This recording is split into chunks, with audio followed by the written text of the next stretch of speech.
అందరికీ praise the lord. ప్రభువైన యేసుక్రీస్తు నామములో ప్రియమైన వారులారా, యూట్యూబ్లో వీక్షిస్తున్నటువంటి నా ప్రియ సహోదరులకు సహోదరులకు మరొకసారి యేసు నామములో వందనములు తెలియజేస్తున్నాను. ఈ దినమున విశ్వాస జీవితంలో ప్రతి ఒక్కరము ఎలా ఉండాలి అంశం ఏంటంటే ఆత్మ పూర్ణులై ఉండుడి. ఆత్మ పూర్ణులై ఉండుడి అంటే దేవుడు మనకు అనుగ్రహించినటువంటి ఈ యొక్క ఆత్మ ఎప్పుడు ఎలా ఉండాలంట? పూర్ణంతో ఉండాలి. రండి వాక్యంలో మనం చూసుకుందాం. అపోస్తలుడైన పౌలు ఎఫెసీయులకు రాసిన పత్రిక 5వ అధ్యాయము 18వ వచనాన్ని కలిసి చదువుకుందాం. అపోస్తలుడైన పౌలు ఎఫెసీయులకు రాసిన పత్రిక 5వ అధ్యాయము 18వ వచనాన్ని అందరం కలిసి చదువుకుందాం. మరియు మద్యముతో మత్తులై ఉండకుడి, దానిలో దుర్వ్యాపారము కలదు, అయితే ఆత్మ పూర్ణులై ఉండుడి. చూడండి, ఇక్కడ వాక్యం చూస్తున్నాం. మరియు మద్యముతో మత్తులై ఉండకుడి. సహోదరుడా సహోదరి, మద్యముతో అనేక మంది ఏమైపోతున్నారంట? మత్తులై జీవిస్తూ ఉంటున్నారు. కొంతమంది మద్యము త్రాగుతూ మత్తులై జీవిస్తూ ఉంటున్నారు, మత్తులో నిద్రిస్తూ ఉంటున్నారు.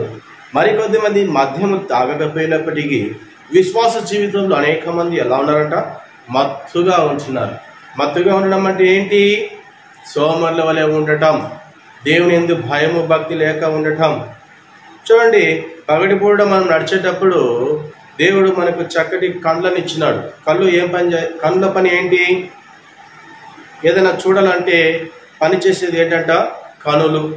మరి ఒక చోటికి వెళ్ళాలంటే పాదాలు ముందుకు నడుచుకుంటూ వెళ్తాయి, కాళ్ళు.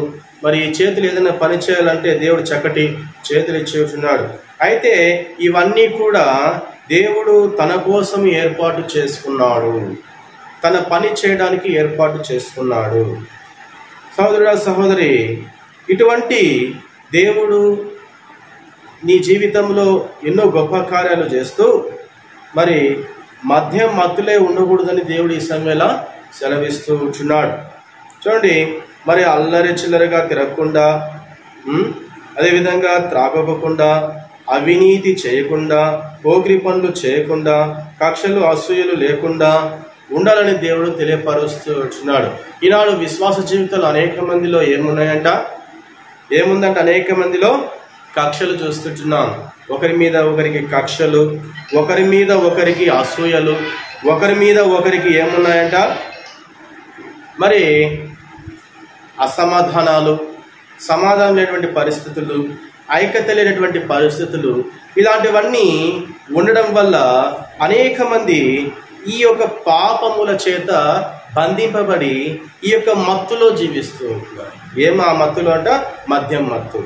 అంటే మద్యము తాగిన వారు ఒక విధంగా ఉంటారేమో కానీ తాగకుండా ఈ యొక్క పాపముల చేత అనేక మంది ఏమైపోతున్నారంట? మద్యాసక్తులై జీవిస్తూ ఉంటున్నారు. ఒక కక్ష కూడా ఒక మద్యం లాంటిదే.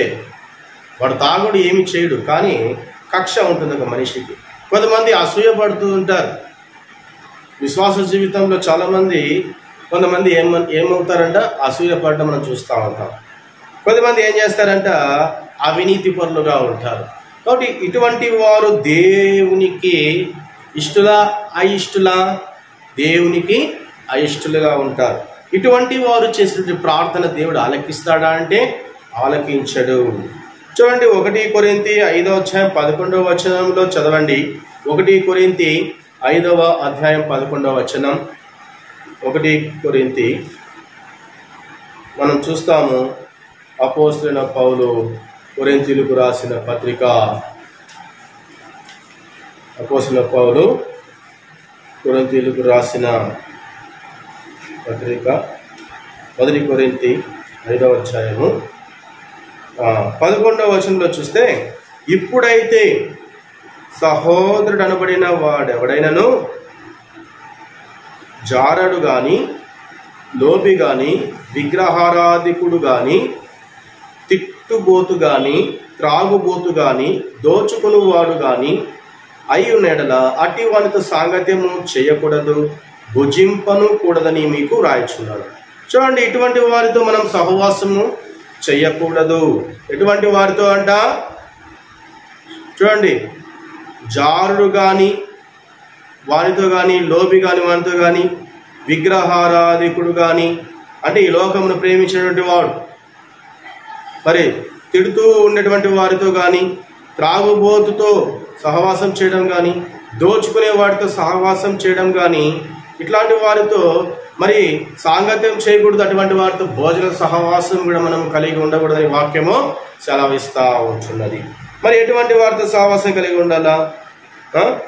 మరి క్రీస్తునందు మరి ఆయన యొక్క మహిమ ఐశ్వర్యము చొప్పున ఆయన చిత్తానుసారంగా ఆయన ప్రేమను కలిగినటువంటి వారు ఎవరైతే ఉంటారో అటువంటి వారితో సహవాసం చేయాలి.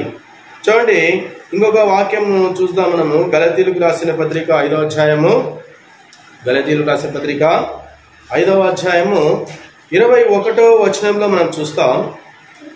భేదములు, మిమతములు, అసూయలు, మతతలు, అల్లరితో కూడిన ఆటపాటలు మొదలైనవి, వీటిని గురించి నేను మునుపు చెప్పిన ప్రకారం ఇటు వాటిని చేయువారు దేవుని రాజ్యమును స్వతంత్రించుకుని మీతో స్పష్టముగా చెప్పుచున్నాను. కాబట్టి ఇటువంటి వారు దేవుని రాజ్యమునకు వారసులు కారని దేవుని వాక్యం స్పష్టముగా సెలవిస్తూ ఉంటున్నది. అందుకే మనం ఎలా ఉండాలంట? ఆత్మ పూర్ణులుగా ఉండాలా, పరిశుద్ధులుగా ఉండాలా, దైవ చిత్తములో నడవాలా. కుటుంబంలో పిల్లలు, పెద్దలు, వృద్ధులు అందరూ ఏం చేయాలంట? దేవుని సన్నిధిని వెంబడించాల, దేవుని వాక్యమును ప్రేమించాలా. ఈ లోకమును కాదు ప్రేమించవలసింది. ఎవరిని ప్రేమించాలంట?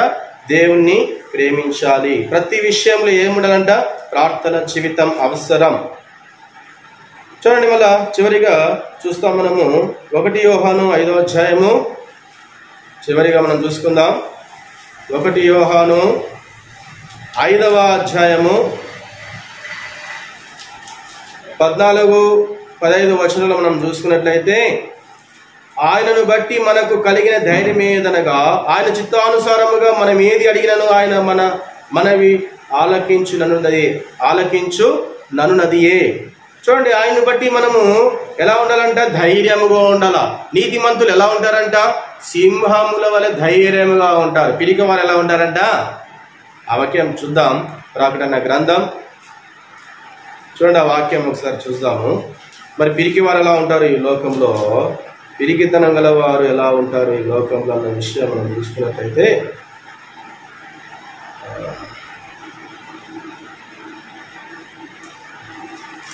ప్రకటన గ్రంథం 22వ అధ్యాయం,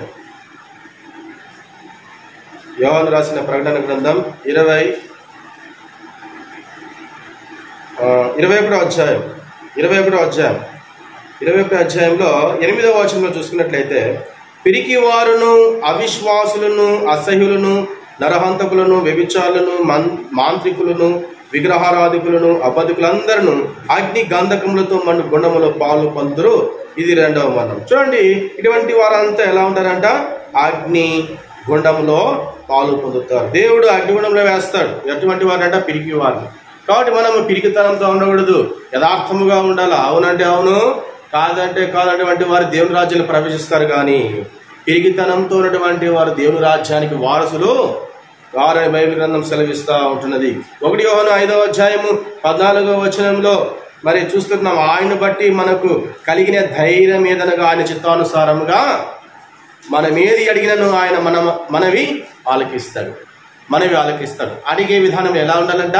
ఆయన చిత్తానుసారంగా అడగాలి, ధైర్యముగా ఉండాలి.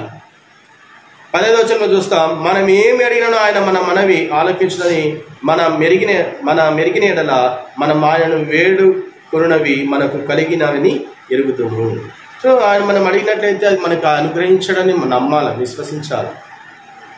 మనం ఏమి అడిగినను ఆయన మనవి ఆలకించుదని మన మెరిగిన ఎడల మనం ఆయనను వేడుకొనినవి మనకు కలిగినవని ఎరుగుదుము. కాబట్టి దేవుడు ఇస్తాడు. దేవుడు ఇవ్వాలంటే మనము ఆయన యందు ఆత్మ పూర్ణులై ఉండాలి, మధ్యాసక్తులుగా ఉండకూడదు. నిద్రపోతుల వలె ఉండకూడదు. ఉదయకాల సమయం నుండి రాత్రికాల సమయం ఉదయకాల సమయం వరకు ఎల్లవేళ ప్రార్థన విజ్ఞాపనల చేత దేవుని సన్నిధిని వెంబడిస్తూ ఉండాలా, ప్రార్థిస్తూ ఉండాలా, మెలకువతో కూడినటువంటి ప్రార్థనలు చేస్తూ ఉండాలా. అప్పుడు దేవుడు గొప్ప కార్యములు మన జీవితంలో జరిగించడానికి ఇష్టపడుతూ వస్తాడు. అటువంటి గొప్ప ధన్యత మనకు దేవుడు దయచేయాలంటే ఏం చేయాలంట? ధైర్యంగా ఉండాలా, అని చిత్తానుసారంగా జీవించాలి. పాపములు, అపరాధములు మరి ఇలాంటివన్నీ ఏమైనా ఉన్నట్లయితే ప్రభువైన యేసుక్రీస్తు రక్తములో మనం వాటిని ఏం చేయాలంట? కడిగి పవిత్రపరచుకోవాలి. అప్పుడు దేవుడు మనల్ని ఏం చేస్తారంట? మన కుటుంబాన్ని, మన పిల్లలను, మన బంధువులను, మన ఇరుగు పొరుగు వారిని, ఈ లోకంలో ఉన్నటువంటి ప్రజలందరినీ దేవుడు ఏం చేస్తారంట? రక్షిస్తాడు, రక్షణ దయచేస్తాడు. చక్కటి సువార్త వర్తమానం కూడా మనము అందించేటువంటి వారిగా ఉండాలి.